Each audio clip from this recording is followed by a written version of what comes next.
bella qui che aveva partito. Oh, caro averla vista.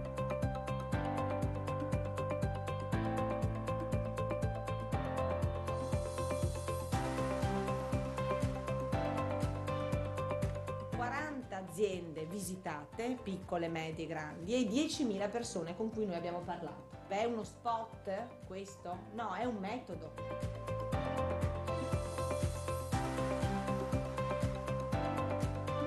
Ma non c'è niente che funziona, ragazzi, perché non so quando incominciamo a far funzionare.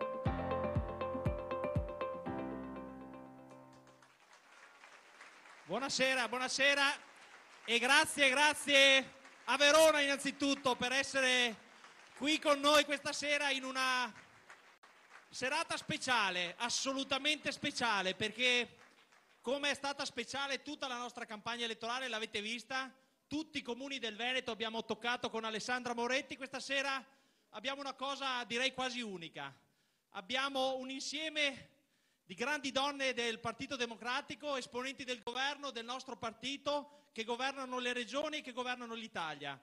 Tutte insieme a sostegno di Alessandra Moretti. Io inizio ringraziando, ovviamente, come di consueto, ma veramente di cuore, il Partito Democratico di Verona. Un bel applauso perché la sala è piena e soprattutto perché non ho dubbi che oltre a essere piena questa sera, da domani mattina sarete tutti a suonare il campanello del vicino di casa, perché il risultato, quello che rincorriamo da tanti mesi, è veramente alla portata di mano. Il Partito Democratico in questo anno ha fatto un percorso, è in pista, con un congresso unitario, tutti insieme, perché l'obiettivo è dare risposte concrete ai cittadini e non fare guerre interne. Una coalizione completa in cui ci sono tutti i partiti, ci sono le liste civiche, ci sono soprattutto tanti uomini e donne che stanno lavorando mettendo al centro l'interesse dei veneti e non l'interesse di qualcuno, non mettendo la testa sotto la sabbia come spesso,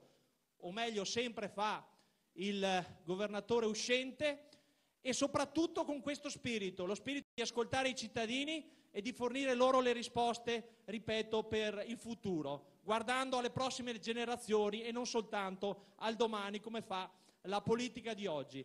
Ecco, è per questo che oggi abbiamo la fortuna di essere qui, in un percorso che vede le donne protagoniste, perché non ci sono solo ovviamente le 5 donne che vedremo fra qualche secondo, ma nel nostro percorso, insomma, il Partito Democratico è cresciuto molto, il risultato delle europee è stato un risultato importante e poi cito alcuni dei nostri risultati in questo lungo percorso, abbiamo portato una donna alla presidenza dell'ANCI, no? La Maria Rosa Pavanello, dopo tanti anni. Abbiamo portato una donna, una vostra donna, veronese, dentro la segreteria nazionale del Partito Democratico, è qui davanti, Alessia Rotta.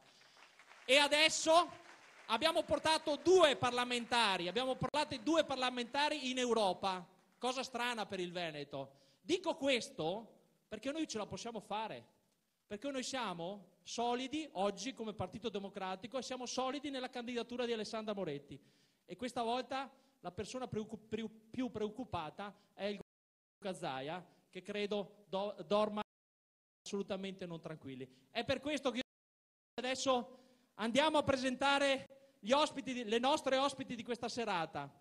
Il ministro Pinotti, il ministro Madia, la ministra Boschi e soprattutto Alessandra Moretti. Grazie di essere qui.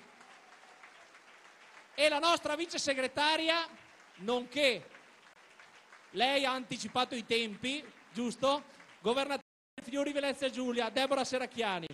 Grazie veramente, è una cosa unica, io mi ritengo un segretario regionale fortunato, lo dicevamo prima, fortunato per il partito che abbiamo e soprattutto fortunato per questa sera.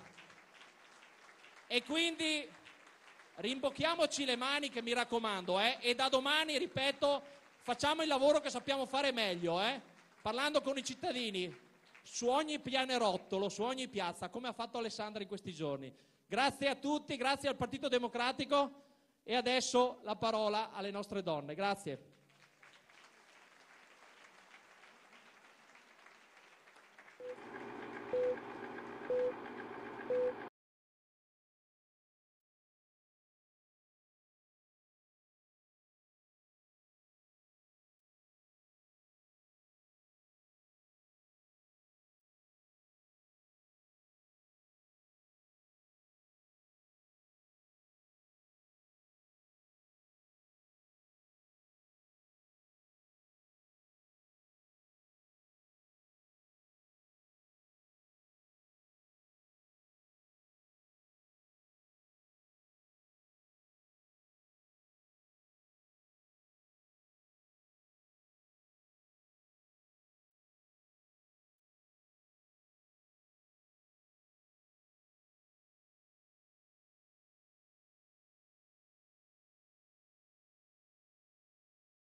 Quindi non solo parlare di cambiamento, ma fare il cambiamento, esattamente come stiamo facendo noi, in tutti i nostri ruoli, con fatica, non è facile. Perché guardate che questo è un paese difficile, questa è una regione difficile, dove se è vero che tante persone vogliono cambiare, tante persone stanno bene come stanno e quindi il cambiamento non lo vogliono.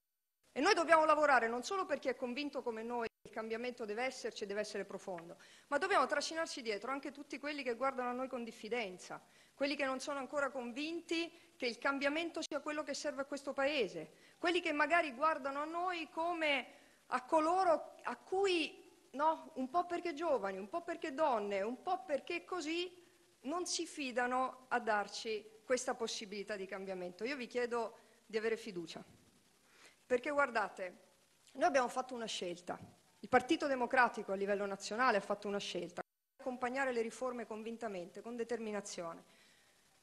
lo facciamo convintamente, con determinazione, sempre e comunque, perché altrimenti questo è un paese nel quale ogni volta non è mai il momento giusto per fare quello che serve. Lo stiamo facendo. Allora, immaginate quello che eravamo fino a poco fa, quello che non abbiamo fatto per troppo tempo. Ci siamo accontentati tantissime volte, quando c'era un problema in comune, di dire che era colpa della regione, quando c'era un problema in regione di dire che era colpa del governo, quando c'era qualcosa che non andava al governo era colpa dell'Europa. Quel mondo là deve finire subito, perché se è anche vero che i temi sono complessi, le risposte sono difficili, è altrettanto vero che molto dipende da noi. E noi abbiamo preso in mano questo cambiamento, abbiamo accettato quella sfida, dobbiamo adesso vincerla tutti insieme.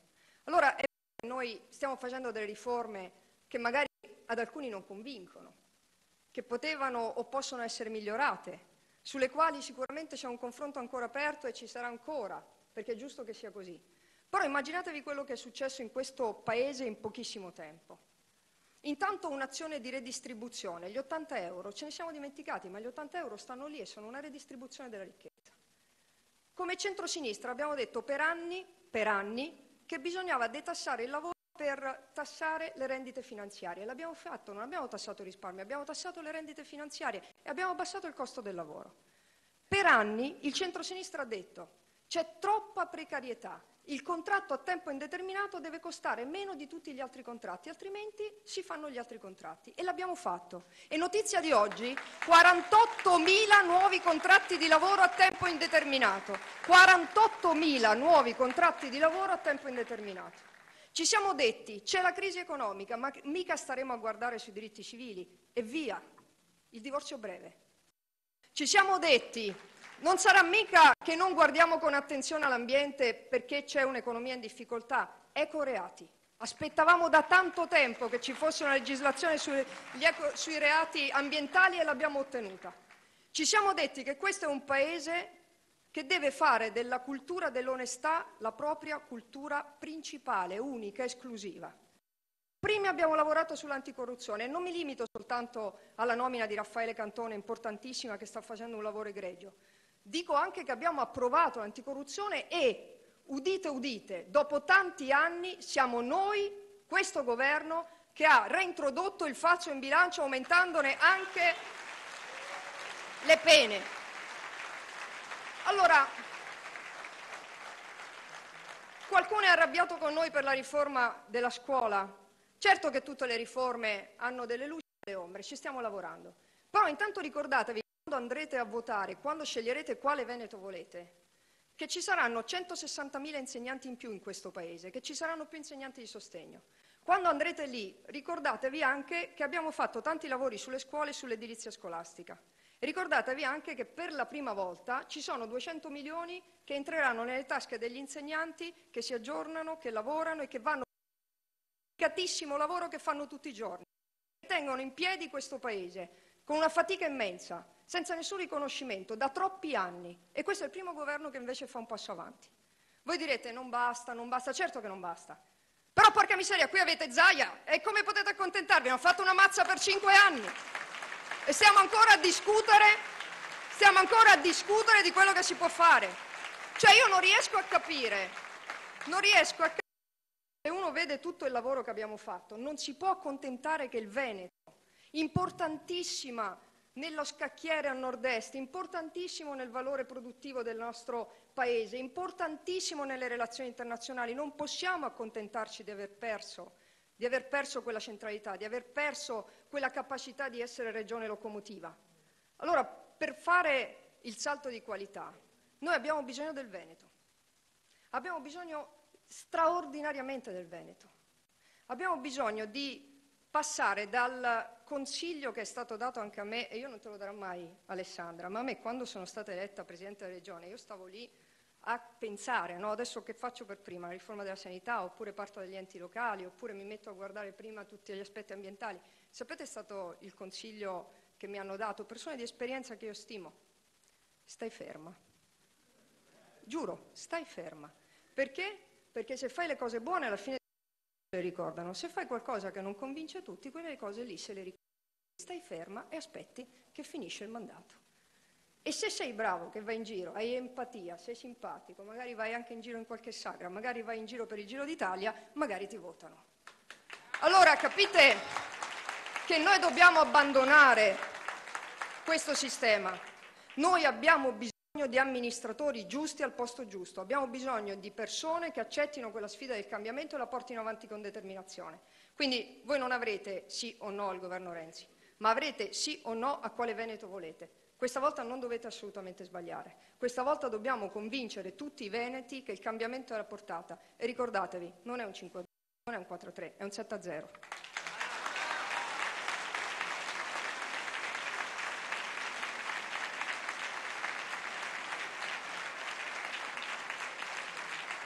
La possibilità di cambiare è reale, è concreta e immediata, purché ciascuno di noi viva il futuro non come un'incognita, purché ciascuno di noi sappia che è il tempo del coraggio e che questo tempo del coraggio non esclude nessuno e non lascia alibi a nessuno.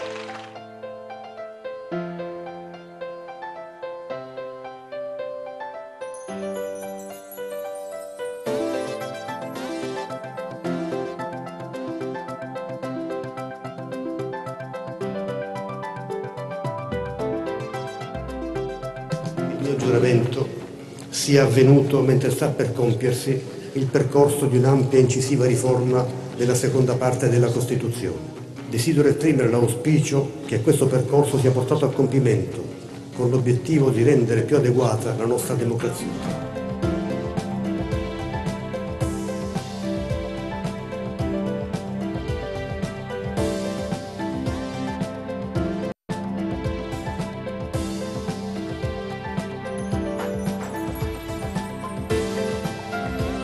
Con questa legge di stabilità compie la più grande opera di riduzione delle tasse mai tentata.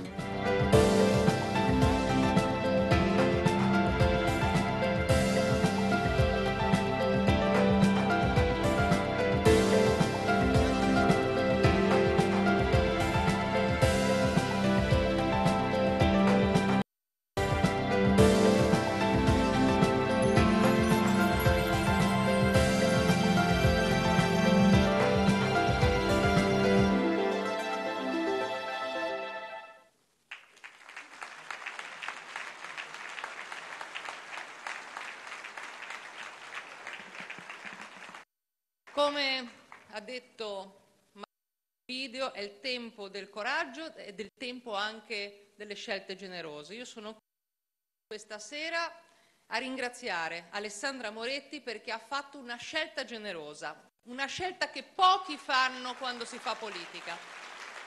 Pochi senza rete si mettono, per amore della propria terra, a giocare questa partita importante. Lei è stata eletta con moltissimi voti, lo sapete, in Europa, ma ha detto: io lascio quel posto sicuro, quel posto anche molto interessante, perché sono chiamata qui. E lo ha fatto mettendosi a girare, come ha raccontato, per tutti i comuni, perché ha detto: io sarò la Presidente che ascolta, guarda i bisogni di questo territorio e su questo darò delle risposte a tutti. Di questo ha bisogno il Veneto, non ha bisogno di qualcuno che, come diceva Deborah Serracchiani, aspetta che il tempo passi. E sono qui anche perché Alessandra Moretti è una giovane donna coraggiosa e io penso che questo sia il tempo, finalmente il tempo delle donne, finalmente una campagna elettorale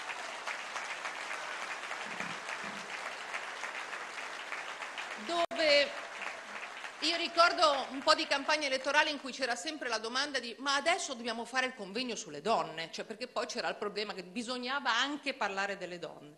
E l'Italia era veramente fuori dimensione, perché nel frattempo dall'America Latina all'Europa, addirittura in India, avevamo donne che prendevano responsabilità molto grandi. Qui in Italia continuavamo a fare i convegni delle pari opportunità dicendo: basta, bisogna che anche le donne assumano delle responsabilità, ma poi il coraggio di dare alle donne, di lasciare alle donne assumersi le loro responsabilità, non l'aveva avuto nessuno. E su questo io ringrazio Matteo Renzi, perché Matteo Renzi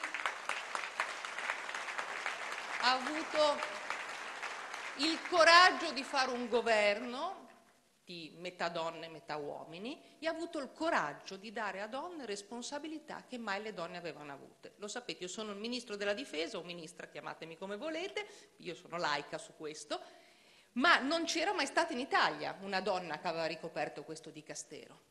E questa è stata una scelta coraggiosa, scelta che altri paesi europei avevano già fatto da tanto tempo, ma finalmente anche in Italia ci siamo. Guardate, la sicurezza non è un tema né maschile né femminile e non è neanche un tema né di destra né di sinistra, perché far sentire sicuri i cittadini è un elemento di libertà. Noi ci sentiamo impegnati a far sentire sicuri i cittadini.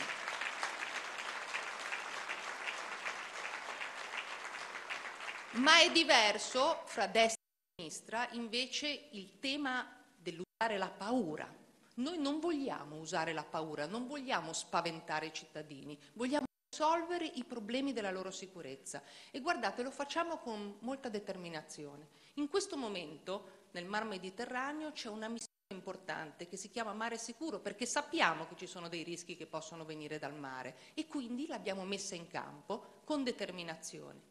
In questo momento in Italia ci sono più, ditelo anche a Zaia che continua, ci sono più militari impegnati nell'operazione Strade Sicure di quante non ce ne siano mai stati con i governi precedenti. Questo, diciamo, solo che non andiamo a fare i selfie con i militari che passeggiano per le strade, questo no, perché non vogliamo fare propaganda su questo, ma diciamo ai prefetti utilizzate, sono 6.600, fidatevi, non ce ne sono mai stati così tanti, ho controllato, però giustamente diciamo ai prefetti vedete dove possono servire di più, perché è molto meglio avere poliziotti e carabinieri a fare ordine pubblico e avere militari che invece vigilano su obiettivi sensibili, perché sono competenze diverse. Però da questo punto di vista le risposte le stiamo dando e le diamo con estrema attenzione, perché la sicurezza non è né di destra né di sinistra, è la paura che è di destra. Noi quella non la vogliamo, vogliamo la libertà.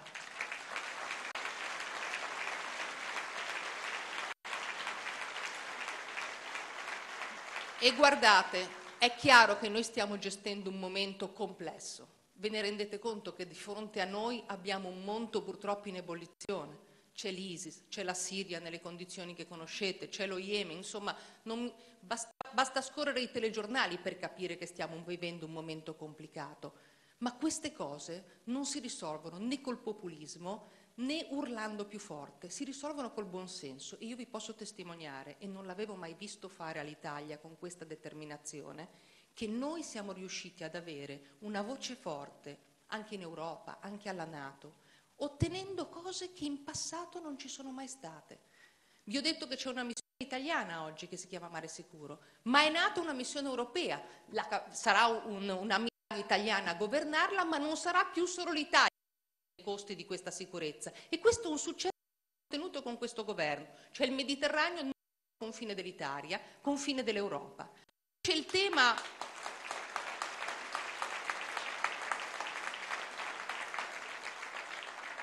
dei migranti, di coloro che scappano dalla guerra, che hanno paura di morire. Beh, anche su questo noi stiamo agendo con buon senso. Intanto non pensiamo che si possano far affondare in mare, non lo pensiamo perché ce lo impedisce, diciamo, il senso di umanità, il senso civico, ma ce lo impediscono anche le leggi del mare, cioè diciamo c'è una legislazione per cui chi racconta che si potrebbe lasciar morire qualcuno vi dice una cosa che non può essere fatta, grazie al cielo. Allo stesso tempo sappiamo che non può essere solo l'Italia ad accogliere tutto questo dolore e ci stiamo battendo con forza e determinazione, perché anche con Federica Mogherini, con cui stiamo continuamente lavorando, diciamo, a contatto, perché questa cosa sia condivisa. Allora, io ho avuto questa esperienza, è stato spesso sentito dire che le donne fra loro non sono d'accordo, che sì, poi alla fine tendono a farsi le scarpe, tendono sempre... Beh, io sto facendo un'esperienza di governo in cui fra donne, non solo fra donne, anche con i colleghi uomini, però fra donne andiamo d'amore d'accordo. Andiamo d'amore d'accordo con Deborah Serracchiani, dove spesso basta un SMS per capire dove c'è un problema e vedere come risolverlo. E io voglio avere un Veneto per avere un'Alessandra Moretti con cui scambiarmi altrettanti SMS e poter risolvere i problemi. Ce la possiamo fare, ce la potete fare.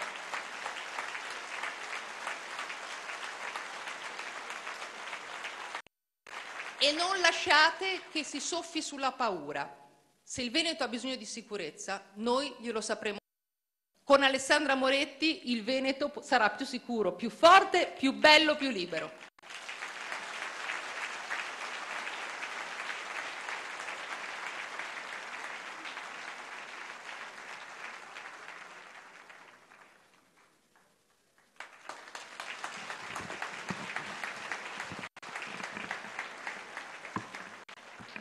Buonasera a tutte, buonasera a tutti. Quando 15 mesi fa siamo arrivati al governo del nostro meraviglioso paese, io molto velocemente calcolo l'età di questo governo perché devo aggiungere un mese all'età della mia seconda figlia Margherita. Quando siamo arrivati al governo dell'Italia noi abbiamo trovato un paese con una profonda crisi economica. Tante ragazze e tanti ragazzi che non riuscivano a darsi una prospettiva di vita e forse cosa ancora più dolorosa, tante madri e tanti padri che non riuscivano a capire quale potesse essere un futuro per i figli. Però vedete, non abbiamo trovato solo una crisi economica, abbiamo trovato anche una profonda crisi politica. E io leggo così quel meraviglioso quanto inaspettato voto che i cittadini italiani ci hanno dato alle elezioni europee, quel 41% durante il quale in quelle elezioni Alessandra ha avuto tante preferenze. Io credo che la scelta di Alessandra sia proprio coerente con quei voti che a quelle elezioni lei ha preso, perché quei voti sono stati un grido di aiuto, un grido d'allarme dell'Italia e degli italiani che chiedevano al Partito Democratico con forza e convinzione: politica, torna a fare la politica. Tornate ad assumervi delle responsabilità. Tornate molto banalmente a fare quello che dite di voler fare. E noi dopo 15 mesi, c'è qui Maria Elena Boschi, abbiamo una nuova legge elettorale, se ne parlava da tanto tempo, abbiamo reintrodotto, 13 anni ci sono voluti, il reato di falso in bilancio. Anche qui si è detto tanto, oggi il falso in bilancio è di nuovo un reato. E abbiamo però anche preso di petto la crisi economica. Come? Ribaltando completamente quello che i precedenti governi, anche in buona fede, avevano fatto. Noi eravamo reduci da anni nei quali dalla crisi con provvedimenti di austerità, ma questa austerità in realtà, i dati ci dicevano, non facevano altro che avvitarci dentro la crisi. Noi abbiamo cambiato la scommessa per l'Italia, abbiamo cambiato la strategia per l'Italia. È una scommessa difficile, non è una scommessa facile, è una scommessa che si fa con uno sforzo collettivo. Ma le parole non sono più crisi e austerità. Le parole sulle quali stiamo scommettendo tutte insieme sono crescita e riforme. E vedete, mi fa sorridere quando ci dicono, e soprattutto quando dicono a noi della nostra generazione: ma quanto le fate velocemente queste riforme? Scusate, ma voi sapete che, prendo un esempio solo a caso, emblematico, se la riforma degli ammortizzatori sociali l'avessimo fatta per tempo, io non dico che non avremmo vissuto questi anni dolorosi di economia faticosa, ma dico che le ragazze e i ragazzi che hanno perso il lavoro in questi anni l'avrebbero potuto perdere con dignità e non come è avvenuto senza un giorno di preavviso e senza un euro di indennità. La riforma degli ammortizzatori sociali in un paese civile si faceva tanti anni. Sì, l'abbiamo fatta velocemente, certamente, e abbiamo fatto delle riforme che di fronte alla globalizzazione, che vedete non è che non si ama, la globalizzazione è un dato di fatto. Noi qui, come dire, voglio deporre anche il vestito del ministro della pubblica amministrazione e prendere quello che mi piace molto di militante del Partito Democratico. Noi abbiamo fatto delle riforme profondamente di sinistra, delle riforme che di fronte alla globalizzazione allargano tutele e diritti prima di tutto, perché il Job Act si può anche legittimamente contestare, ma c'è un dato che non si può contestare: non c'è una persona che si può alzare, può dire io avevo un diritto prima del Job Act che dopo il Job Act. No, ma ci sono tante persone, le stiamo incontrando. Deborah ha dato il numero che oggi è stato diffuso dei nuovi contratti a tempo indeterminato. Ci sono tanti ragazzi, tante ragazze, tante persone in carne e ossa che oggi dicono io ho dei diritti che prima non avevo. Maternità, malattia, indennità di disoccupazione. Riforme poi profondamente di sinistra perché subito abbiamo deciso di diminuire le disuguaglianze, da subito abbiamo deciso di mettere un tetto a chi guadagna di più nella pubblica amministrazione, ma anche di dare, come diceva Deborah Serracchiani, 80 euro netti in più al mese a chi guadagna di meno. Riforme che hanno investito concretamente sull'economia reale, non sull'economia di carta. L'IRAP sul lavoro l'abbiamo tolta noi.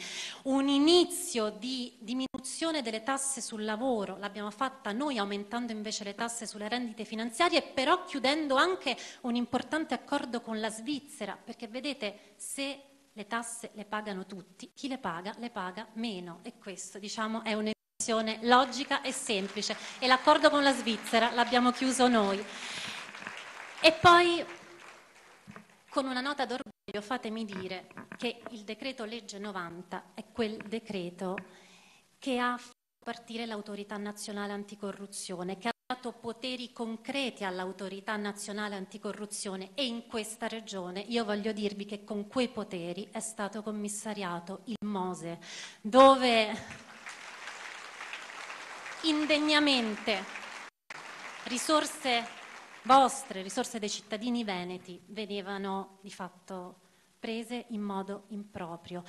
E arriviamo dall'anticorruzione alla riforma dello Stato. Che cos'è per noi riforma dello Stato? Io credo che noi abbiamo un dovere, dopo questi anni nei quali tanti livelli di amministrazione, di proliferazione di legge, di burocrazia hanno, diciamo, reso confuse le responsabilità, noi abbiamo un dovere, ed è questo l'obiettivo della riforma dello Stato, di fronte ai cittadini e di fronte agli imprenditori. Noi abbiamo il dovere di dimostrare che lo Stato è un amico del cittadino, perché deve semplificargli la vita quotidiana, che lo Stato è un amico dell'imprenditore, quando l'imprenditore vuole fare un investimento in un territorio, vuole partecipare allo sviluppo di un territorio.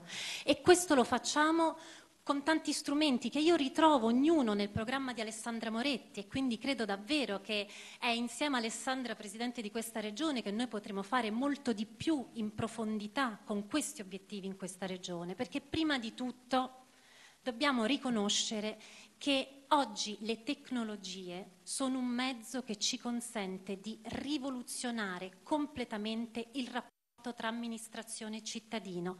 Vedete, a me non piace mai parlare di digitalizzazione come se fossero una serie di per le amministrazioni. No, sono una serie di diritti per i cittadini che possono avere attraverso le tecnologie una democrazia più avanzata, possono ricevere nei loro luoghi servizi pubblici, possono adempiere ai loro doveri dai luoghi della loro vita quotidiana, possono soprattutto aderire, capire, conoscere i dati pubblici dai loro luoghi. Quando Alessandra nel suo programma mette Open Cantieri, io penso che siamo sulla buona strada. La trasparenza oggi diventa l'altro tassello che può ridare credibilità alla politica. Quando dicevo il 41% era un grido degli italiani che ci dicevano politica, torna a fare la politica. Perché non c'è dubbio che c'è stata un po' di opacità in questi anni. I cittadini non capivano bene come si assumevano le decisioni, dove venivano allocate le risorse pubbliche. Ecco, noi facciamo un grande investimento sulla trasparenza proprio come grande politica pubblica, che guardate, nella peggiore delle ipotesi previene dall'illegalità. Quando non c'è illegalità, perché non è che c'è illegalità ovunque, diciamocelo, insomma la maggioranza degli italiani sono italiani onesti, ma anche quando non c'è illegalità può più la trasparenza del più bravo commissario alla spending review, perché c'è un controllo immediato, sociale dei cittadini che subito ti possono dire dove l'allocazione delle risorse è fatta in modo giusto e dove invece c'è uno spreco e c'è un'inefficienza. E in questo senso il fatto che Alessandra si sia impegnata a diminuire drasticamente le partecipate della Regione Veneto, ecco, io credo che sia proprio un segno fondamentale che gli sprechi e le inefficienze i cittadini non li tollerano più, e attraverso la trasparenza, guardando come vengono allocate le risorse, saranno i cittadini a capire che non ci sono più sprechi e inefficienze, perché vedete, non è che tutte le partecipate sono il male, ma la partecipata nasce per dare in modo efficiente un servizio al cittadino, non per fare l'ammortizzatore sociale. Noi abbiamo fatto la riforma vera degli ammortizzatori sociali, possiamo evitare di avere le partecipate pubbliche che fanno gli ammortizzatori sociali. Ecco, io davvero che tutto questo noi possiamo profondamente nella Regione Veneto, quello che diceva Deborah all'inizio. Alessandra ha girato tutti i comuni, Deborah diceva giustamente non è più all'epoca di dare la colpa a qualcuno, lo Stato è uno, se un servizio non arriva al cittadino non è colpa del sindaco, dell'assessore della giunta regionale o del ministro, è lo Stato che non ha risposto in modo efficiente, e noi ci assumiamo questa responsabilità insieme ad Alessandra di essere insieme lo Stato e di servire i nostri cittadini. Grazie.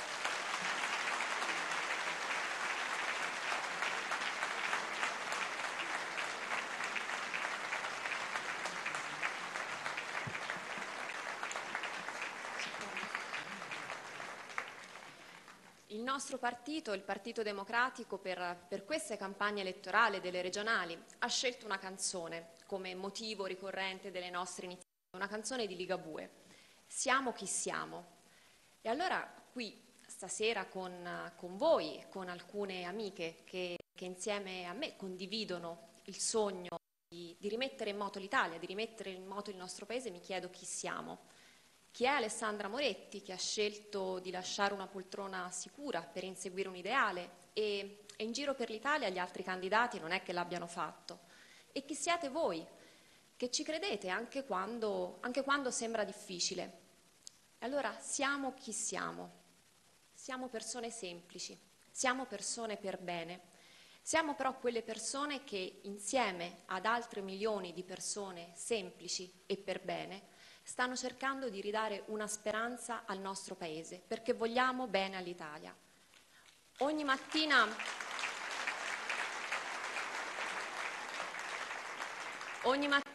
Grillo e Salvini si alzano e sperano che succeda qualcosa che non funziona, che ci sia un'altra crisi aziendale da cavalcare, che ci sia un'altra ondata migratoria da affrontare, che ci sia uno scandalo da denunciare. Noi invece ci alziamo ogni mattina e lavoriamo per cercare di rendere le cose migliori, per avere un posto di lavoro in più, per ripristinare un po' di legalità e di giustizia, per ridare un po' di speranza e di dignità ai nostri genitori e ai nostri nonni. Lì sta la differenza tra loro e noi. Loro si alzano e puntano tutto sul fatto che le cose vadano male. Noi invece ci alziamo sperando di aiutare a renderle migliori. Loro scommettono sul fallimento dell'Italia, sono contenti se l'Italia perde, se l'Italia va male. Noi siamo felici se l'Italia vince, se l'Italia va bene.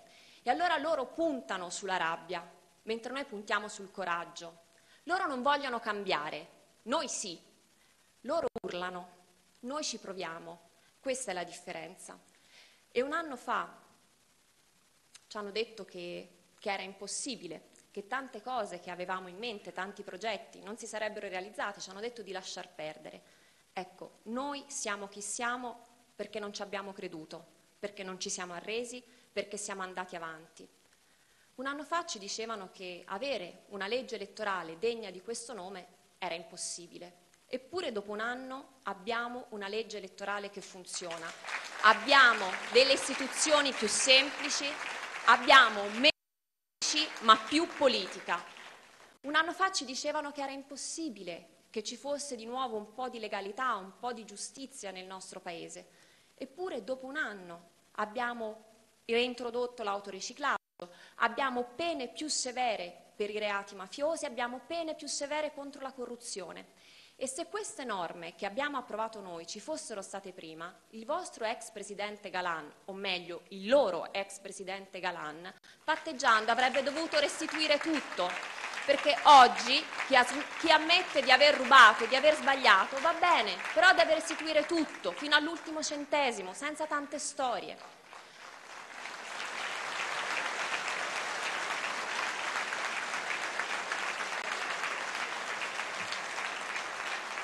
Un anno fa ci dicevano che era impossibile dare 80 euro in più al mese per 10 milioni di italiani, restituire 2 miliardi di euro a quasi 4 milioni di pensionati.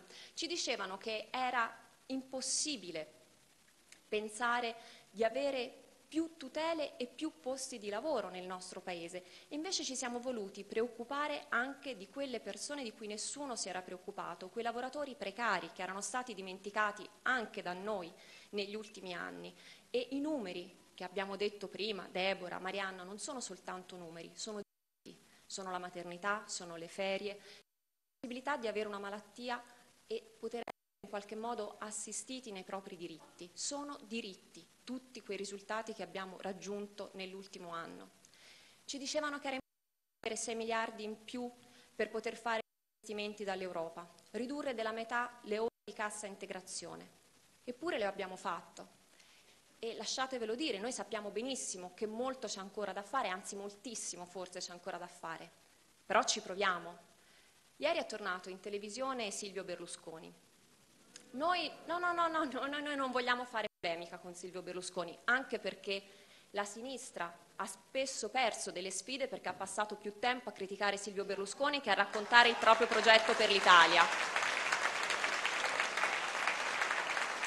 Noi non lo vogliamo criticare, non vogliamo fare polemica, però ripensando a tutte le cose belle, interessanti, a volte anche inattese che siamo riusciti a fare soltanto in un anno, mi chiedo, ma perché loro in 20 anni non le hanno fatte? Se io ripenso a quando Silvio Berlusconi ha giurato per la prima volta, nel 1994, io facevo le medie, portavo l'apparecchio ai denti e sognavo Paolo Maldini. Ecco, rivedendo ieri sera Silvio Berlusconi in televisione mi è sembrato di tornare indietro di 20 anni. Il problema è che noi dobbiamo andare avanti in Italia, non dobbiamo tornare indietro di 20 anni e solo noi possiamo portare avanti l'Italia, tirarla fuori dalle secche, dire basta all'immobilismo e alla palude in cui è stata negli ultimi 20 anni. E noi siamo chi siamo perché siamo anche un'altra generazione di uomini e di donne che sta facendo una cosa semplice, sta cercando di fare quelle cose che chi ci ha governato negli ultimi 20 anni non ha fatto perché era più preoccupato a mantenere il proprio potere, a correre meno rischi possibili. Noi invece diciamo che le cose proviamo a cambiarle. E noi siamo anche perché siamo delle donne, siamo delle figlie, delle nipoti. E se oggi ci sono delle donne che possono dimostrare quanto valgono, provare in qualche modo a giocarsela, è grazie al Partito Democratico, è grazie al nostro partito che ha investito sulle donne. E oggi con Deborah, con Marianna, con Roberta,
L'impossibile non è un fatto, è solo un'opinione. Come quando dicevano a mio padre che battere Sonny Liston era impossibile. È troppo forte, troppo cattivo.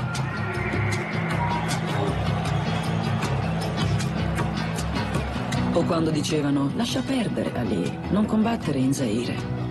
Lui è troppo in forma, troppo esperto, ti distruggerà. Così come quando mio padre guarda negli occhi l'impossibile e lo sconfigge, giorno dopo giorno. Come pensi che reagisca io quando mi dicono che la box non è uno sport da donne? Dateci dentro, ragazze. Dateci dentro.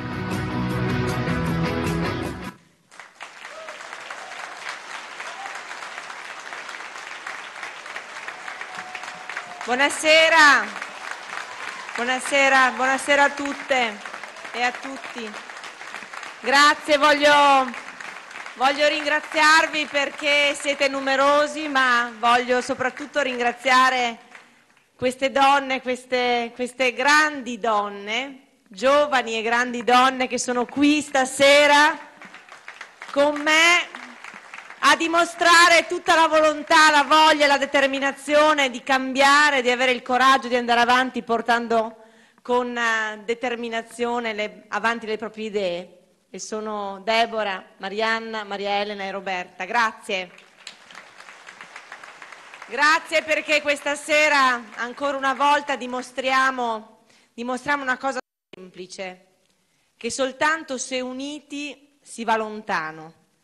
E noi vogliamo andare lontano e qui in Veneto vogliamo andarci a riprendere il futuro che meritiamo dopo tanti anni, troppi anni di scandali, di promesse non mantenute, tanti anni di immobilismo. Vedo qui uno striscione che mi ricorda una delle tappe che io ho fatto in provincia di Verona.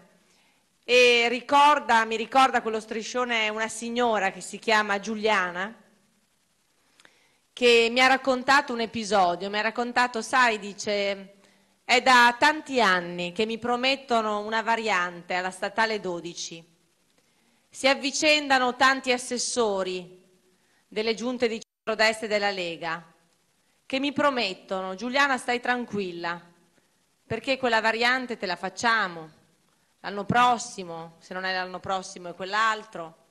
E alla fine la signora Giuliana è ancora qui, è ancora ad aspettare la variante alla statale 12. E per tanti anni, troppi anni, la signora Giuliana ha creduto alla politica, ha creduto alle parole che le venivano dette, ma alla fine nessuno di questa giunta regionale ha mai mantenuto la promessa e quell'impegno. Ecco, io non voglio più una politica che non sappia assumersi la responsabilità di dire alla signora Giuliana: guarda Giuliana, non ce la faccio a fare la variante. Questo deve fare la politica, guardare negli occhi i cittadini e promettere solo quello che è capace di promettere. Non continuamente prendere in giro le persone e scaricare sempre sugli altri le responsabilità. Ecco, io ho voluto fare questo in questi 4 mesi di campagna elettorale. Nel corso dei 579 comuni io ho incontrato la signora Giuliana, ho incontrato tantissime altre cittadine e cittadini, li ho incontrati nei luoghi della normalità, li ho incontrati nei luoghi del quotidiano, ai mercati, nelle piazze, nei bar, nelle aziende, 150 aziende abbiamo visitato e ho parlato con loro. E se vi devo dire quello che io ho sentito più pesante quando mi chiedono cos'è stata la cosa, è stata la fatica fisica quello che ti ha portato di più o quello che insomma ti è pesato di più, io guardando loro dico no, non è stata la fatica fisica, è stata la fatica psicologica, perché cuore e testa sono stati riempiti di problemi, di delusioni, una grande sfiducia da parte dei veneti e il mio tentativo, talvolta riuscito, talvolta no, di dimostrare che quella sfiducia, che quella delusione noi dovevamo trasformarla in voglia di cambiamento, in voglia di un cambiamento profondo, radicale. Guardate, è passato un ventennio in cui tutti i giorni sembravano uguali a se stessi, il ventennio di Galan e di Zaia, un ventennio fatto di scandali pesantissimi. Abbiamo pagato un prezzo altissimo come veneti, il Mose, lo ricordavano prima, l'arroganza di chi pensa di vincere sempre indipendentemente da tutto. L'arroganza ultima dimostrata con fondi destinati al sociale. Poi invece abbiamo scoperto che quei fondi sono andati ad arricchire qualche tasca di qualche amico, di qualche assessore. Speculare sul sociale.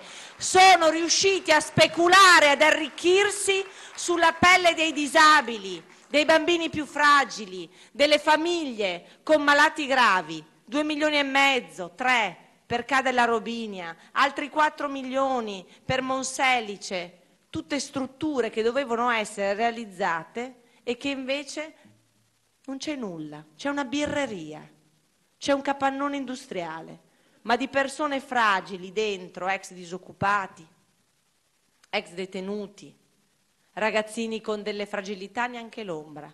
Ecco, io credo che i veneti debbano dire basta e debbano avere il coraggio di voltare pagina definitivamente e di scrivere una nuova storia, la storia che ci meritiamo.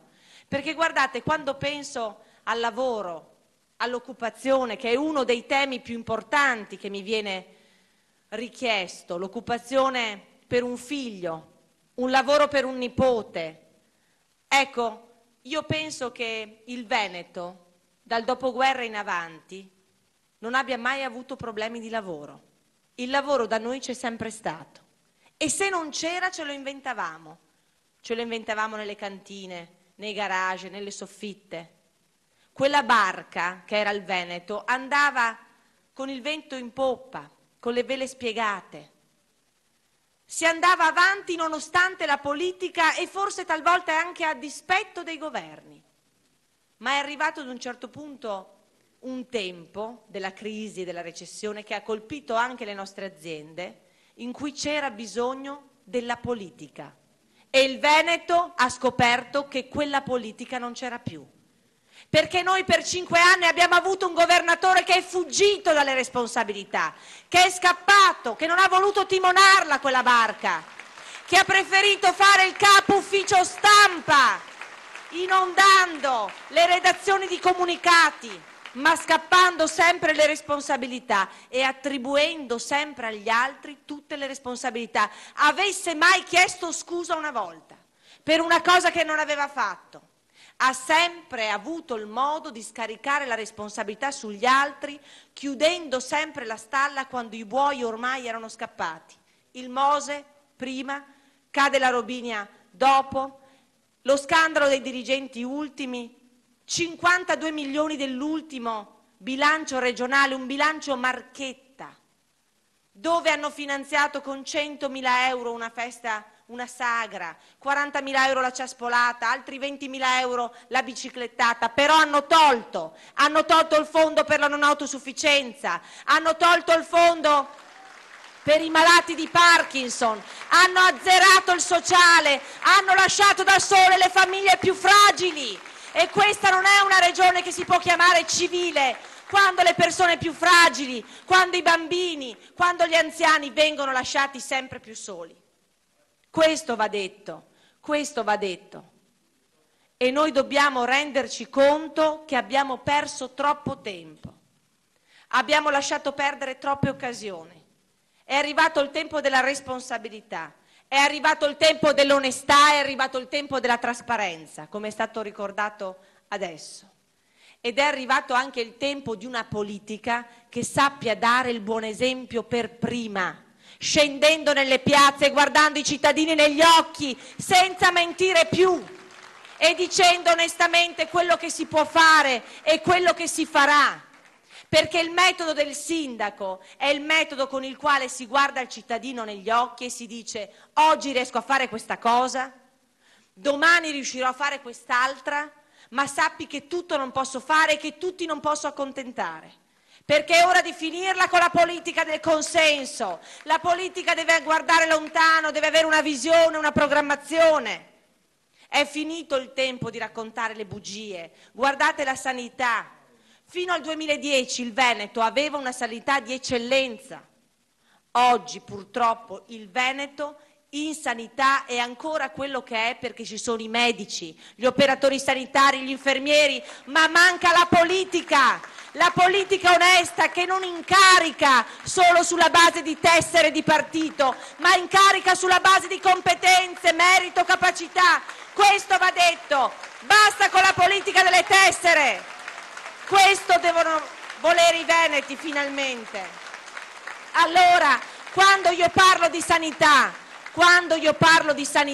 e ho parlato di sanità anche con il Ministro, certo, perché io con il Ministro mi confronto così come mi confronto con le mie colleghe, Ministro, quando ho parlato al Ministro Lorenzin di Sanità Veneta, le ho raccontato un episodio che mi è capitato in provincia di Verona, una donna che mi ha raccontato che ha fatto una mammografia, ha avuto un dolore al seno per una settimana, perché il macchinario era vecchio. Ha scoperto, le hanno detto che aveva un tumore, non dopo mezza giornata, dopo 34 giorni, quando ormai le cose non potevano più essere rimediate.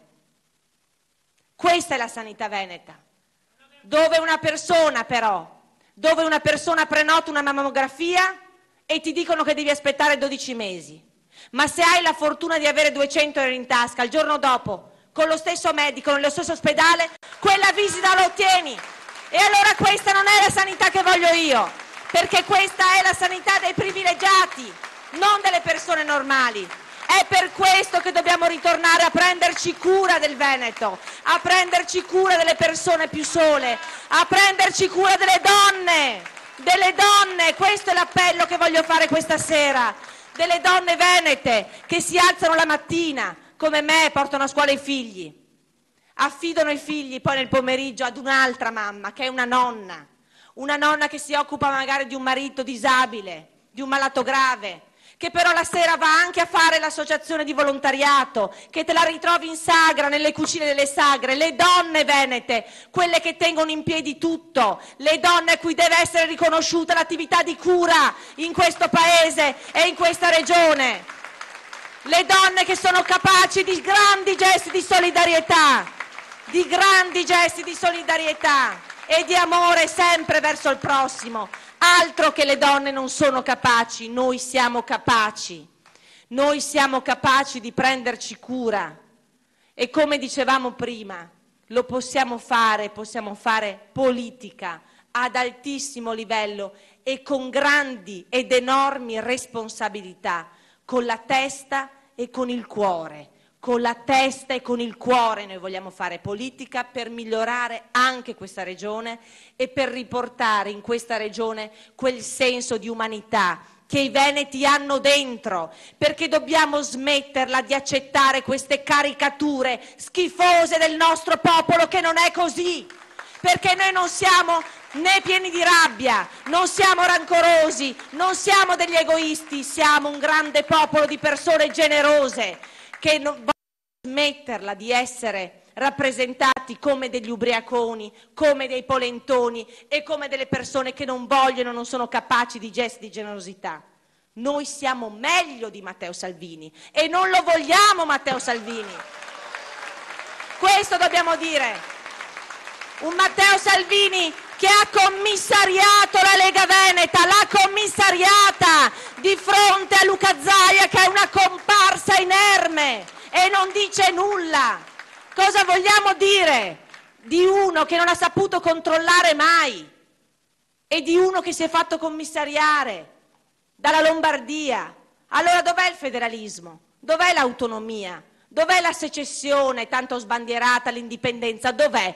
Caro Luca, mi devi dire in 5 anni, ma anche in 10, visto che eri vicepresidente di Galan, dov'è? Perché il Veneto non è autonomo, non è indipendente? Perché non abbiamo più residuo fiscale qui? Dopo 10 anni, 20 che governate voi e avete solo sbandierato, solo raccontato bugie come quelle della signora Giuliana.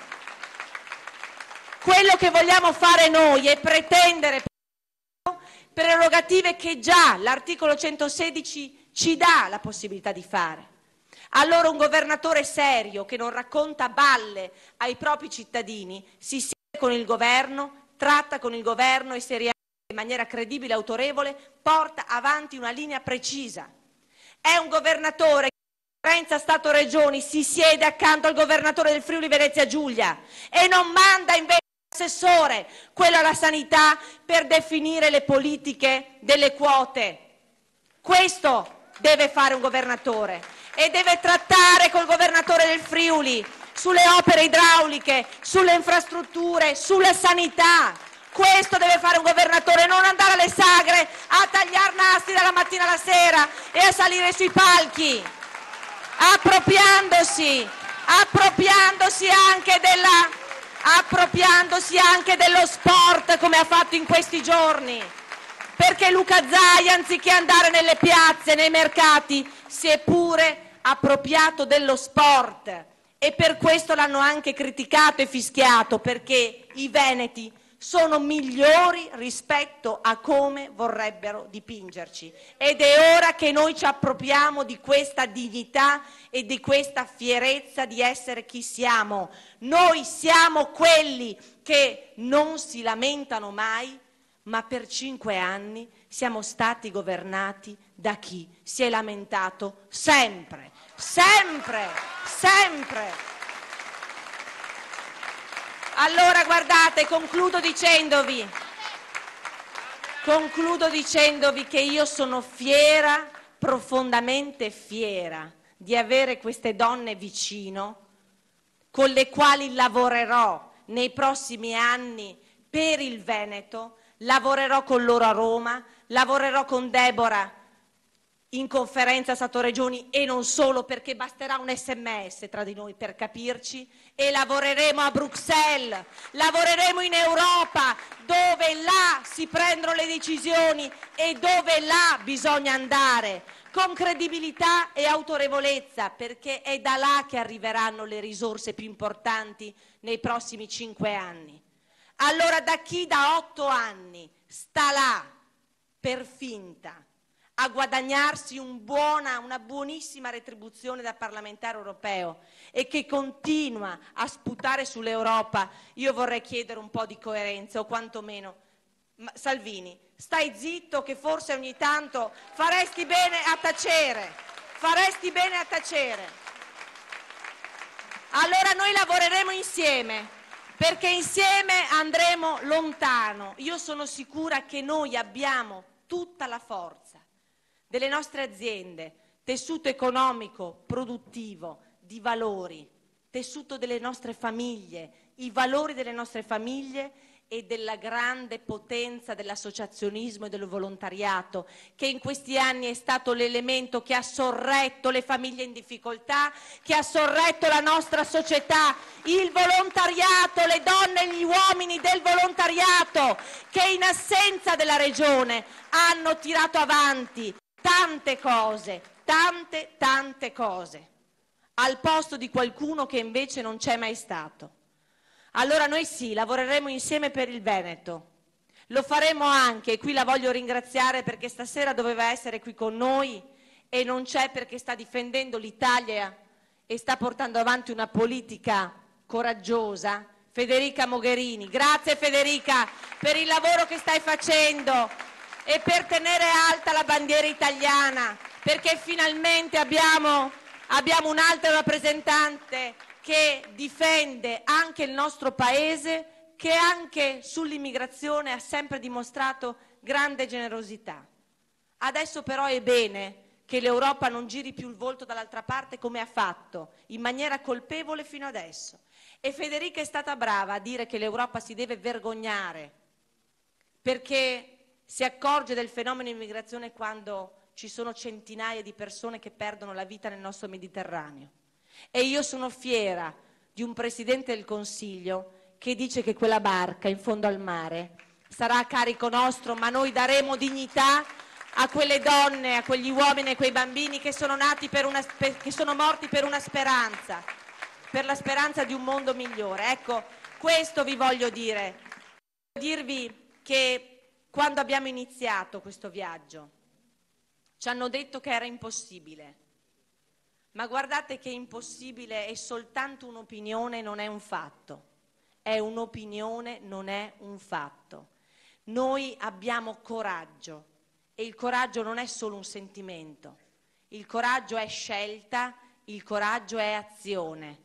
E io sono convinta che i veneti e le venete avranno il coraggio di cambiare, di voltare pagina e di costruire un Veneto più bello, più sicuro e più accogliente, ricco di opportunità, non solo per chi oggi c'è, ma noi abbiamo un dovere per chi magari oggi non è ancora nato, ma che ha il diritto di trovare in Veneto le stesse opportunità che abbiamo avuto noi. Ecco, io voglio un Veneto che sappia accogliere i tantissimi giovani che sono migrati all'estero, nostri giovani veneti migrati in Europa per trovare un lavoro migliore, un salario più sicuro. Ecco, io voglio che la nostra terra torni ad essere una terra accogliente per tutti. Guardate che il cambiamento non lo fa una donna da sola. Il cambiamento lo faremo tutti insieme, come lo sta facendo il governo, lo faremo anche qui in regione. E io sono convinta che insieme a questo governo e insieme all'Europa noi faremo sì che il Veneto torni ad essere la vera locomotiva per il Paese e per l'Europa. Perché se il Veneto, come ha detto Matteo Renzi 4 giorni fa a Vicenza, se il Veneto avrà il coraggio e la generosità che ha di prendere in mano il Paese, bene, tutto il Paese ritornerà a sorridere ed avere uno sguardo di fiducia nei confronti del futuro. Grazie e buon lavoro!